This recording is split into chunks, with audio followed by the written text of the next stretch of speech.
All right, I want to welcome on my next guest. We've got longtime NFL quarterback, Pro Bowl quarterback, and former quarterback for the Washington football team, Mr. Gus Frerotte. Gus, how's everything going for you? Yeah, everything's going great. How's it going for you? I'm good. I'm good. We got playoff football going on right now. We've got some interesting storylines going into the championship weekend. What have been your thoughts on the season? Because personally, I didn't know how they were going to get through it. They got through it, and we have three more games.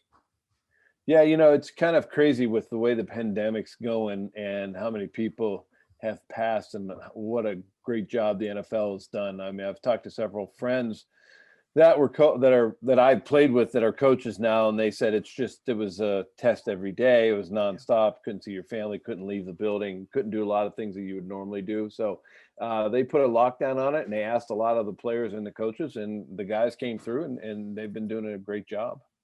Yeah, and then in terms of Washington, so I don't think anybody expected the season to go as well for them as it did, but they do have some uh, things to address in the offseason. And number one is who's going to be the starting quarterback next year. What have been your thoughts? And they had four guys this year.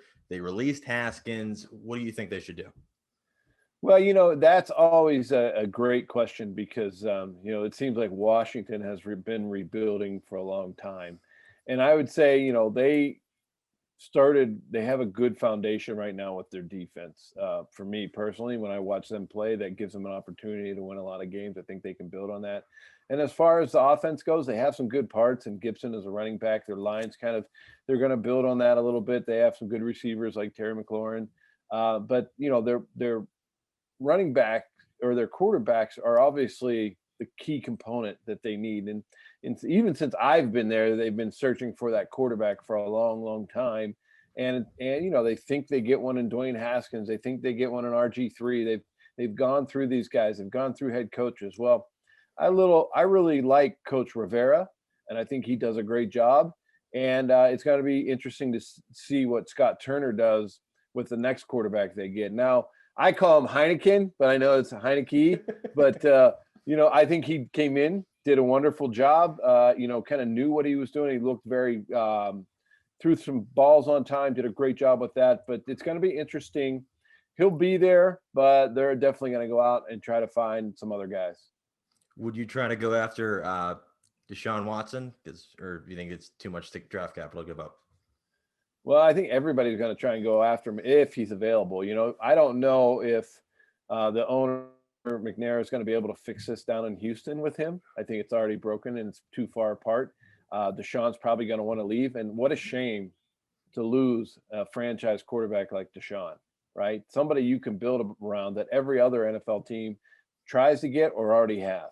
So I don't know. I mean, obviously they're going to try and go after him, but when it comes to draft capital and what they got to give up, maybe there's a trade in the mix. What do you give up for a franchise quarterback? It's got to be a lot. And do the Redskins want to do that? What about with Sorry, Alex the Smith? Washington football team. They gotta find a name because it's getting too confusing. I don't know what they're doing. But in terms of the Alex Smith contract, you saw him. He played exceptional during the year. I don't think everybody ever expect him to play again. But you kind of saw the lingering injuries down the stretch, especially in Philly when he really wasn't that mobile, wasn't able to go for the wild card. And I don't know if you saw. I caught a little bit of that 60-minute special last night. I don't know if you got a chance to see it. It seems like he still wants to play. What would you do if you're Washington? Yeah, he still wants to play, which we all do, right? At some point, you got to realize that I just can't do it. I'm more of a detriment than I am a positive to your team, even though his positive parts come with his leadership, his experience, what he brings to the team, the emotional side of it. But there's just something about it. You in the NFL, you got to have the physical skills. You got to be able to explode and get away from people. And we see that week in and week out with quarterbacks all over the league that are getting older, who can't move as well. And, when we watched the game between Drew Brees and Tom Brady, if there was any pressure on either one of them, they weren't going anywhere. They were just basically falling out. Hey, I was like that after 15 years in the NFL. You get older and those guys come in, they're bigger and faster and stronger, and you want to get out of the way. And then, so speaking of that Saints game yesterday, something I noticed, I don't know if it's just a hunch, I was going to run it by you. So they trotted Winston out there for one trick play. He had a touchdown. It was incredible. And he didn't play again. Do you think they wanted to go down with the ship knowing it was Bree's last game rather than potentially win and bench him in his last game at home? Yeah, I just talked to my son Gunnar about that. He's been home through COVID just because of he hasn't been able to get a job. So we've been really into football. We've both been into, we trade cards. We collect all kind of different basketball and football cards. I do vintage baseball. So it's been a lot of fun being with him. But he's a big numbers guy. He loves to. I think he's going to be a scout someday, but we'll see what happens. But yeah, he I think looking back on it, I really believe that Sean Payton had to go to the owner and say, hey, look, I think this is the way we got to go because the guy's given us so much, but I don't know if it's going to help us win the game. Right. And so I think that was an ownership, Sean Payton saying, hey, Drew, we understand this, because you saw everybody come out right before the game and say he's going to retire. And you believe that because you're not seeing the shots down the field, right? They got these incredible playmakers, and they're throwing slants or throwing 5-6 yard routes all the time, maybe a corner route here and there, but nothing where he's driving the ball and everything like that. And we know that Jameis can do that. I mean, he threw a bunch of touchdowns, but he also threw a bunch of interceptions. But 30. It's going to be a different quarterback under center next year for the Saints. Yeah, no, it was really interesting. And then this kind of, you could kind of tell, you kind of got that vibe from Brees when he's walking up the field. Like, I think he knows he's done.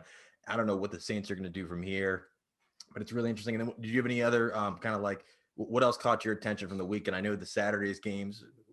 I know the Saturday night's game wasn't as exciting as I think many people wanted it to be. What was your biggest takeaway from the weekend? The Packers are really, really good. Really good. You know what I mean? And it's going to be hard for the Buccaneers to go up there and play in Green Bay in such a big game. Their defense looks good. Aaron Rodgers is on point. I mean, the ball's coming out just as well as it ever has.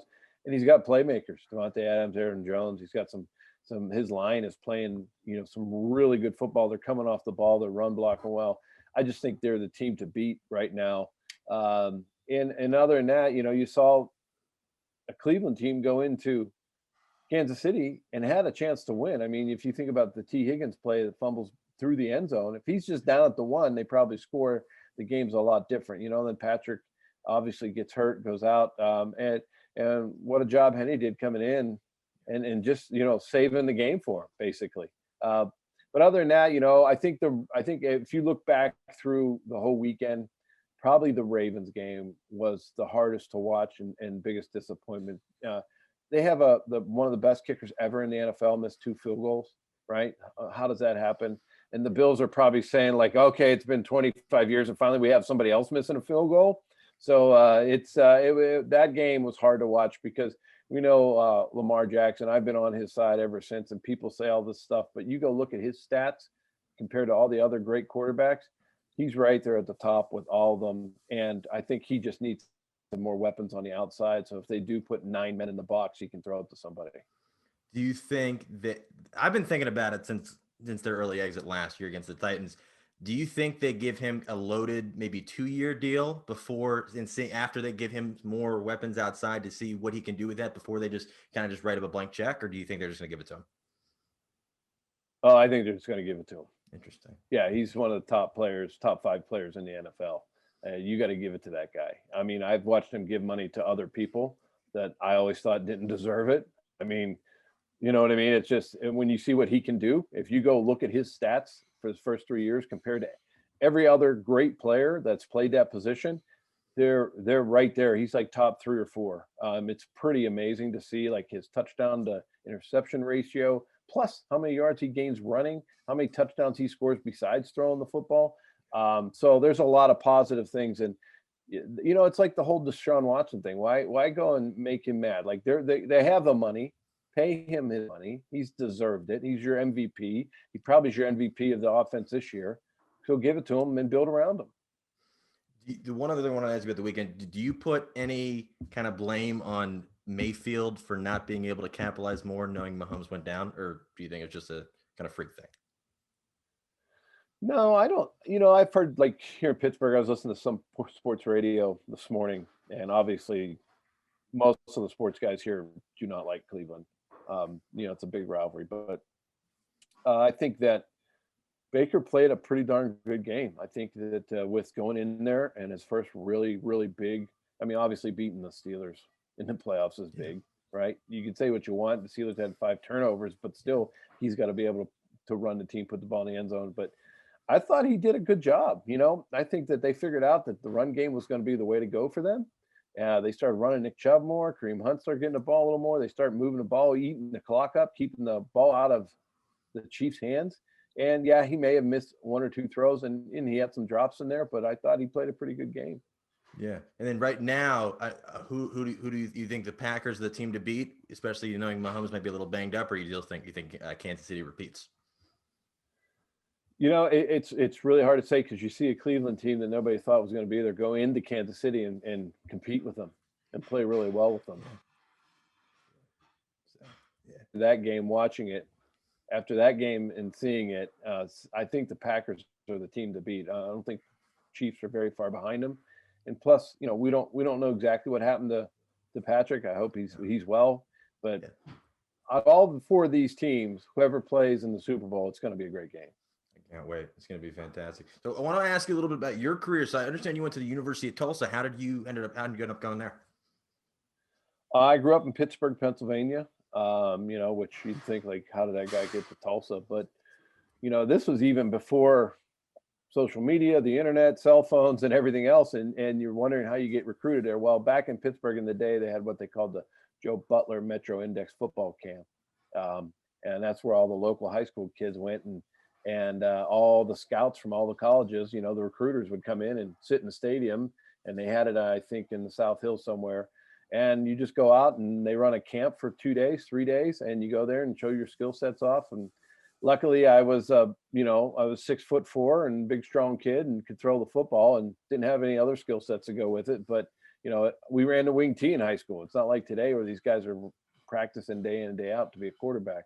So we had a coach, several coaches were there, kind of saw me there, recruited me.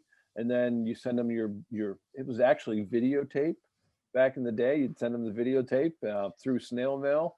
And it's crazy how it was. But, Tulsa came and recruited me. And the reason I went there was their head coach, David Rader, came to Pittsburgh twice to see me and recruit me compared to all the other coaches who did. And so got there and we threw the heck out of the ball, and it was a lot of fun. Was the NFL in the back of your mind, or were you just focused on playing college football at the time?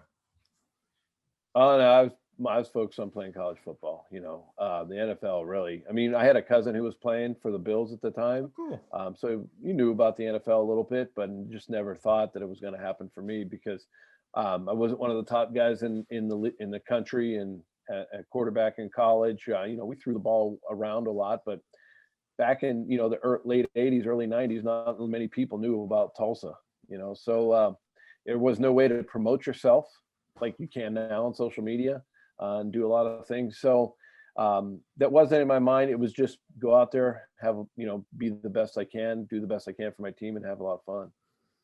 Who kind of brought to you like, hey, you might have a shot at playing the league? Well, after my senior year in football, that holiday at Christmas, I came back home to Pittsburgh and worked I actually interned for the Pittsburgh Pirates. Oh, cool. I mean, I was always a Pirate fan. I interned for the Pittsburgh Pirates, worked in their gym and kind of had a health phys ed recreation degree. And I was actually working out all their front office people. The president, everybody from the Pirates would come in. I'd give them their schedule for the day and they'd work out and do all this because, it's spring training. None of the players were there. They didn't want me around when the players were there. But as I was there, more and more coaches would call. They'd come see me. They'd watch my film. And then I got invited to the combine. And that really helped me get noticed. Went to the combine through every day for every position and was able to show off my skill set. That's wild. And then, so what was your draft, your projection?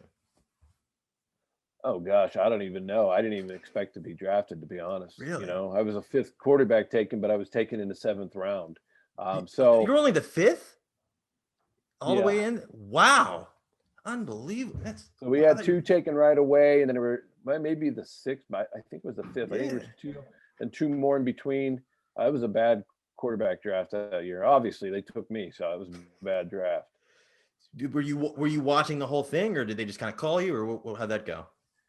Yeah, we were kind of at my parents' house, and we had I had a party back then, and hopefully you get draft first day, nothing happens, second day, nothing happens, then they kind of give you a call and say, hey, this is Charlie Casserly and Norv Turner from the back then the Redskins, now the Washington football team, and they said we're going to draft you at the next pick, and so then you get pretty excited and let everybody know, but.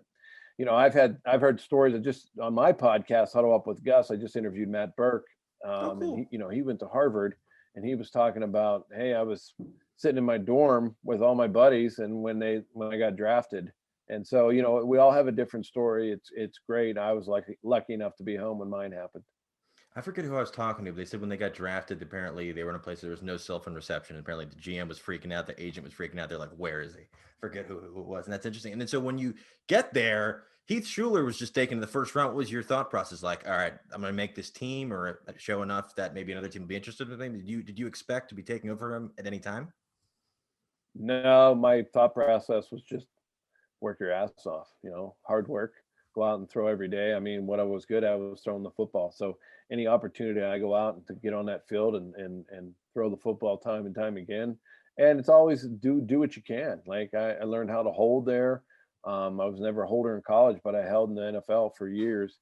The more you can do, the better you are. I did special teams. I wasn't a Taysom Hill, but I, kind of did scout team, all those kind of things, whatever I could do to help the team. I was competing against an older guy that was around the league for several years and a lot of times in the NFL, they're going to take the younger guys. So I was very lucky there. I have a question. I asked if anybody who's played in the NFC East, have you ever had any interesting experiences with Eagles fans? Because I know they're a different breed. Yeah, anytime you play the Eagles, you got a better. It's a wild experience. I'll say that it's different than when you go and play the Raiders, right? Back in the day, when you go to the Raiders and play, you'd see these people all painted up and they have shoulder pads on, and they have their own kind of way of. It was a lot of fun, and they'd heckle you too. The Eagles fans almost were like, hey, if I see you out in the parking lot, it's going to be on. That's kind of how it was with Eagles fans, which was great though. Like you could have a good banner with them, but they're fanatics for a reason, right? They love their Eagles and they want to see them win. So I'm sure they're going through some really hard times right now.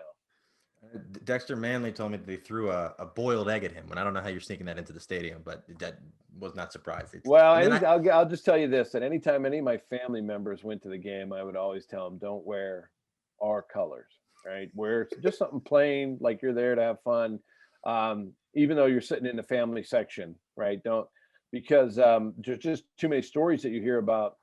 And Dante Culpepper's mother came in and she had number 12 on and Pep and all this stuff. And they were throwing beer and food on her and everything like that, and it's just what it is. You got to prepare yourself. It's like people warn you and you're like, oh, they won't do anything. It's Philly. They will. So I have a question. So after they made the switch and you were now the starting quarterback in place of Shuler, how did your kind of mindset change, your preparation? What kind of changed for you? Well, to be honest, I was so young. Just had, it was my first year. Really didn't have the kind of maturity I wish I had had. Back then, you're just young. You're flying through it. Just having fun. I was engaged to my wife. Now we've been married. Oh, cool. 25, be 26 years coming up. We were just having a lot of fun. We were just enjoying the moment because you don't know how long it's going to last, and then you get called up to go in and say, hey, he's not going to play, John Freeze isn't going to play, you're going to be your guy, and he tells you in the team meeting that day, and you're like, oh, okay. So nothing really changed, just go out and get a lot of confidence from your teammates, and luckily go out against the Colts and had a good game. And so you don't get many opportunities in the NFL, so when you get them, you have to really make them successful, because if you don't, they always say the word is not for long, and that's truth. Yeah. I have a question. At what point in your career with Washington did you kind of stop looking over your shoulder and you feel like, all right, I got this? Never. Really? Never. Really? You know what I mean? You just don't. You just keep. You can't. You have to work harder and harder than anybody else. And And if you talk to Brady, Breeze, Manning, any of those guys, they'll tell you that, you can't ever stop working. It's got to be, you got to put in more work than you ever have before every year, year in and year out. And, that's the only thing that can keep you around a while, because if your skill set diminishes, right, then you're not going to keep up, because there's always somebody bigger, faster, stronger, and younger coming in. Do you think, and so just kind of like comparing it to this year, do you think Haskins will learn from this experience and hopefully shine in his next opportunity, or what was your thoughts on that whole thing that transpired? Yeah, I've heard several different stories. Like he was at home, he had a lot of people around him he maybe shouldn't have had, and he wasn't paying attention or doing the things he should have, and hopefully it does humble him. Hopefully he realizes that, if and when he gets another opportunity, that he has to take full advantage of it, because we know he has the skill set. We know he can make all the throws and be out there.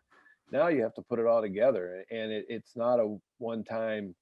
Yeah, you can look good in a practice, you can look good at training camp, but when you go out between the white lines and you're playing for your team, and you only have so many games to prove that, it has to be every game. And nobody's exemplified that more than Tom Brady. It's just amazing to watch. Did you expect Heinicke to perform even as close to as well as he did in the wild card?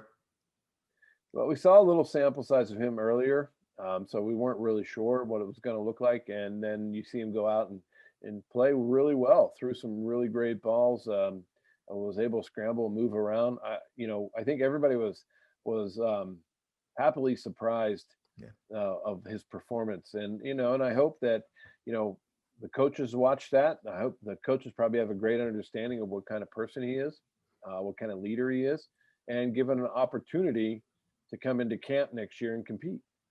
That's awesome. I gotta ask, because I got a couple of people that asked me to definitely ask what happened with the headbutt situation. I know he's gonna, like I said, celebration. What kind of happened with that? What was your, do you remember that vividly, of what kind of like what transpired and then what happened right Well, after? I was having issues with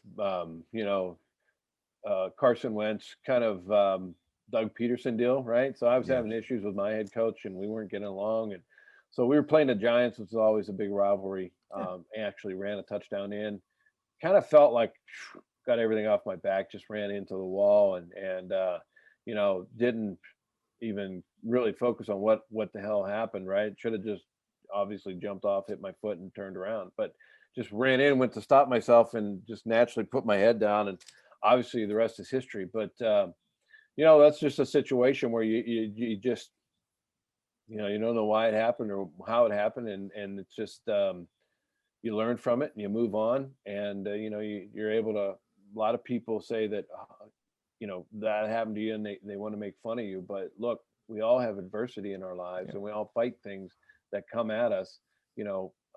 You talk about doing something in front of however many millions of people were watching the game that day. There was a lot that happened, and from that, you have to either shrink or you grow. And I was able to learn from it, move on, and keep my head held high that I can still play in this league. Awesome. I have a question. So when you got named to the Pro Bowl, what did that mean for you as a guy who didn't even think you'd be playing professional football? Well, it's amazing, that you've watched all these guys your whole life go to the Pro Bowl, right? You've watched NFL games, and you've watched these guys go play in this game. That's amazing. And now I'm getting to take my wife and my kids, and we're going over there. And if I think about the Pro Bowl, and I almost won MVP, I remember that. But the craziest thing about the Pro Bowl for me was that they spelled my name wrong on my jersey. Did you keep it? That's what I'd keep. Yeah, I have it, and I it's not out here. We got it in a locker somewhere, but cool. It's just funny how that happens, and you find out right before the game, because you didn't wear your jersey until the game started, and so you didn't even know that they spelled it wrong. And it's like, okay, really, you spelled it wrong? What are you going to do? Just take one? I just left it go. Like, who really cares? I'm playing in a Pro Bowl. But got to play with some amazing players. The first play that I'm in, we call a pass. Junior Seau hits me in the chest and sacks me, and there's no blitzing, right? And I'm like, hey man, there's no blitzing, and he's like, welcome to the Pro Bowl, kid. And I'm like, all right, I guess you don't really, when Junior Seau does that to you, you don't really say anything.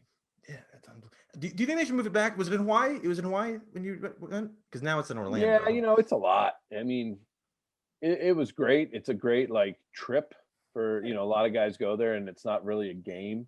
You're going there for a week to do some fun stuff, hang out, whatever. But if you really want it to be a game, I think you just keep it in the States like they have been. But you have it. I think they should make more of an experience out of it. Like they had it down at Camping World Stadium, and that was a tough place to go into. I think that if they're going to have it, they need to figure out a way to make it more viable into what's happening in the NFL.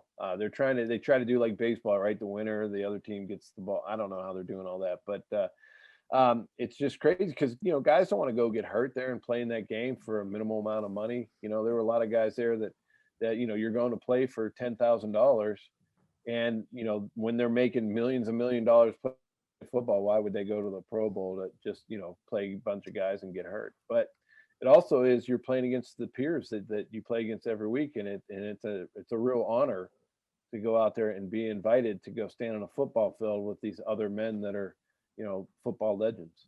Yeah, now I know I was speaking with, and actually I was looking at some of the guests you've had on the Head Up with Gus podcast. I saw you had Morton Anderson, and I was talking to him a couple weeks ago, and I brought up the idea, and he said they already did it. I think they should do a field goal kicking contest. I think it'd be electric, kind of like a home run derby.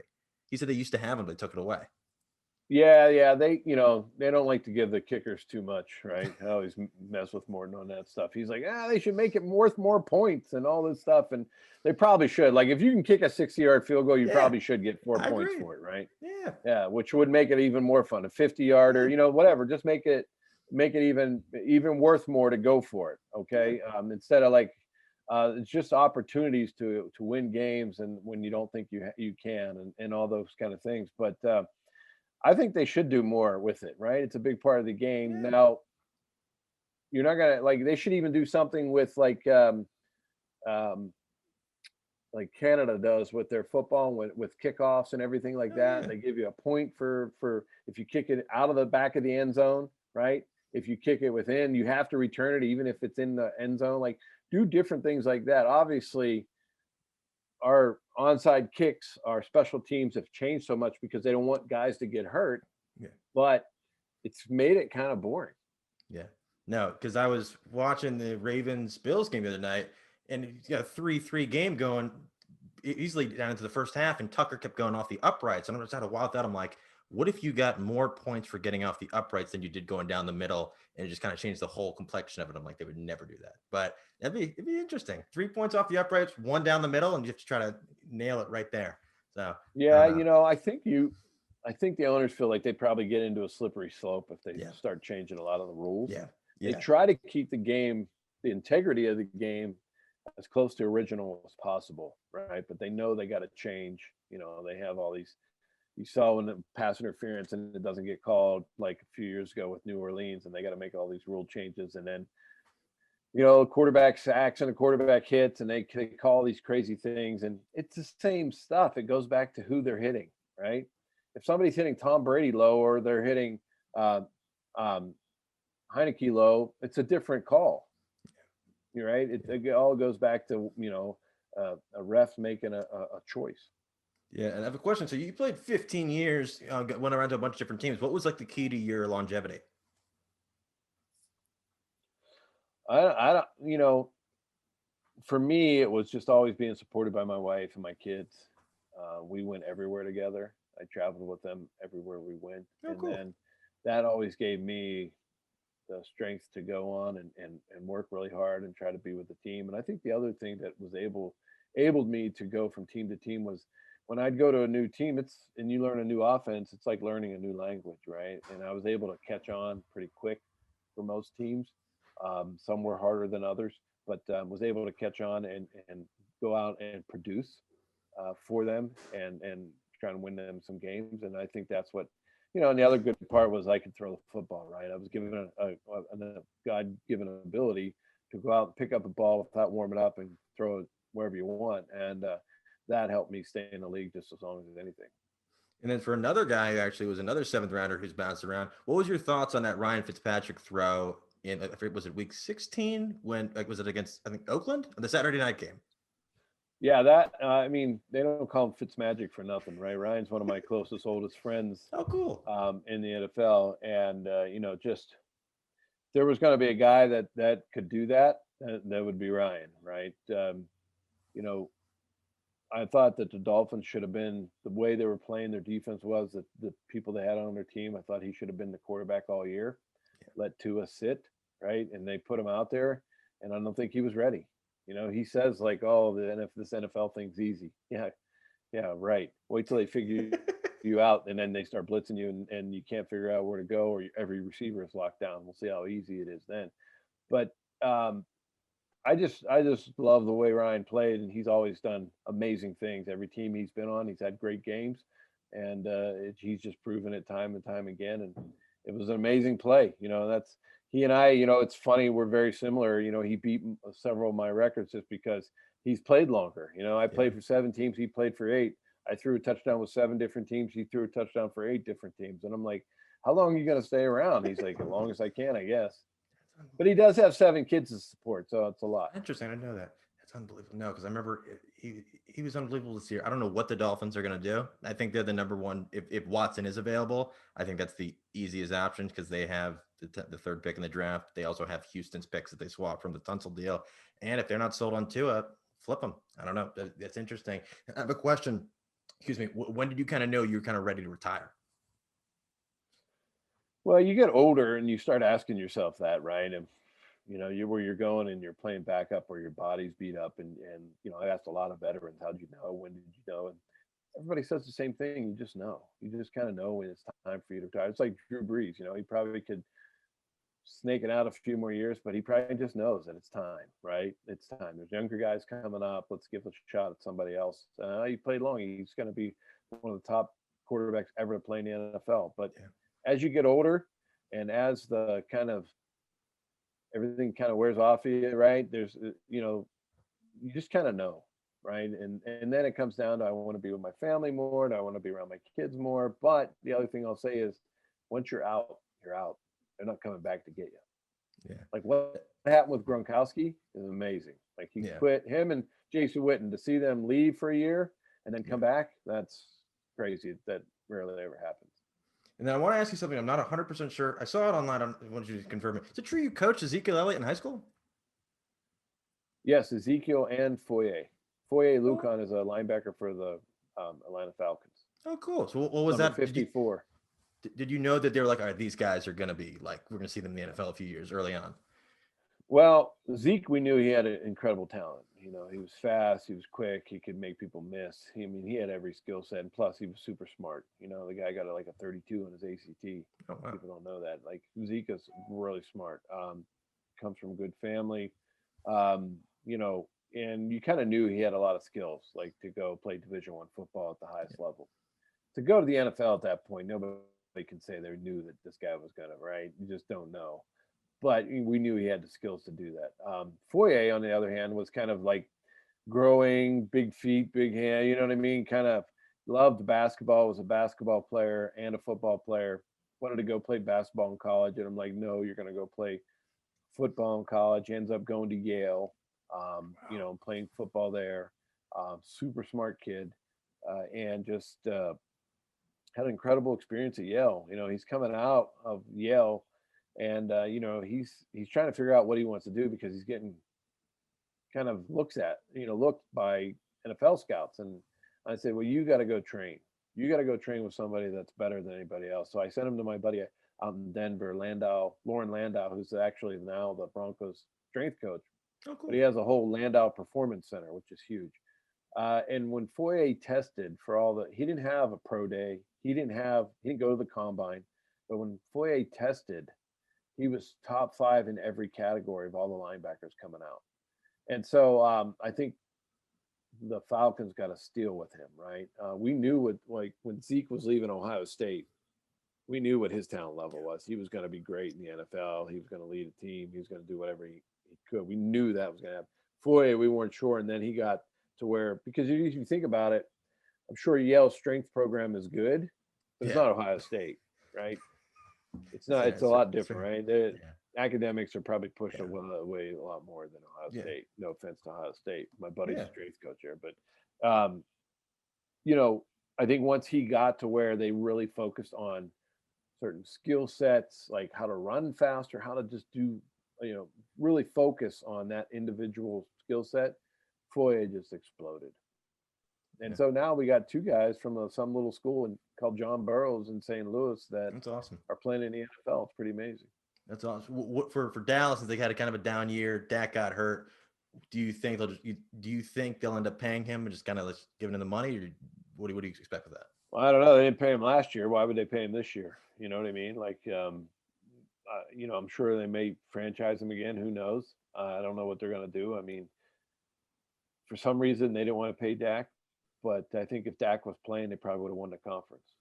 Right? They probably would have won that division. Yeah. And but we'll see what happens. I think they're going to get. They got Dan Quinn, the old Falcons head coach, as their D coordinator. Yeah. They'll have a little different team, and we'll see what happens. And then the one thing I just wanted to ask you is kind of just about your podcast, kind of like its inception, kind of like some of the guests you've had, some of the guests you're that coming in the future. Just to kind of want to talk about that a little bit. Yeah, the podcast was kind of started a few years ago with my friend Dave Hager and I, and we just got real sick of talk radio. We're both here in Pittsburgh, and talk radio was a lot about, hey, this Pirate. We're both Pirate fans, right? And it's been hard being a Pirate fan the last so many years. And, everything was hypotheticals and a lot of complaining, a lot of, no stories, there wasn't a lot going on about what's happening in Pittsburgh besides the Pirates, Penguins, and the Steelers. And so we said, let's get a show to where we talk about sports and talk more stories about how they change people's lives. And, we weren't hearing a lot of that. So we really wanted to talk to people about how sports shape their life. And that's kind of where the mindset came from for our podcast. And so we just start off the same with everyone. Our first guest was Roberto Clemente Jr. And, I've known him and I wanted to hear his story. And, then our next guest was Rocky Bleier. And you talk about two different people, but both influenced by sports in a major way. And I just had recently on Jeremy Duru, who's a law professor at the American University in DC. Yeah. And, he came out. He was just an amazing guest, super smart. He helped write the Rooney Rule, and he helps with equality for coaches and all that stuff. So he grew up in Africa, moved back to Maryland when he was 7, and soccer was big in Africa. He knew how to play soccer, was very good at it, and that helped him create friendships. Sports did when he came back, right? Because there's this kid was kind of shy, quiet, but he got on a soccer field, he's a different kid. So it helped him create friendships, carried him on, and then he always wanted to fight for racial equality and all the injustices that are going on. So molded those two together into an incredible career. But I have all kind of guests. I've had Matt Burke on, Matthew McConaughey. I've had James Brown from you name it. James has been on Fox Sports, everything else. Just guy who worked for AOL. Now Jimmy Lynn is a professor at Georgetown. Jimmy was the first one. He and I did the first interview like we're doing right now with AOL, where he was online typing in the answers to the questions he was asking me. And we were in my house in Ashburn, Virginia, doing this first interview for AOL, which was kind of crazy. We've just had amazing guests, but no matter who it is, if all sports has affected their life somehow, some way. Yeah. Well, that's really all the questions I really have for you. How can people find you on social media, keep up with you, and then just find your podcast and so they can check it out? Yeah, you can find my podcast called Huddle Up with Gus anywhere you listen to your favorite podcast. Just like anybody else, you can put your podcast in a lot of places. We are going to be on Sounder right now. It's a new platform. We're going to be going over to Sounder. You can also find us on 1631 Digital News out of DC. My friend Joe Corby. And then you can find us on social media at Huddle Up with Gus. You can find me personally at Gus Frerotte on any social media and follow me. And you can go to our website, huddleupwithgus.com, where you can find out all of our old podcasts. We've done over 90 episodes. Wow. And we have a store on there. You can buy mugs and shirts and T-shirts and all kind of stuff. And really nobody buys them. But if you'd like to stay warm through the winter, you can get a hoodie. It's cold. It's getting cold.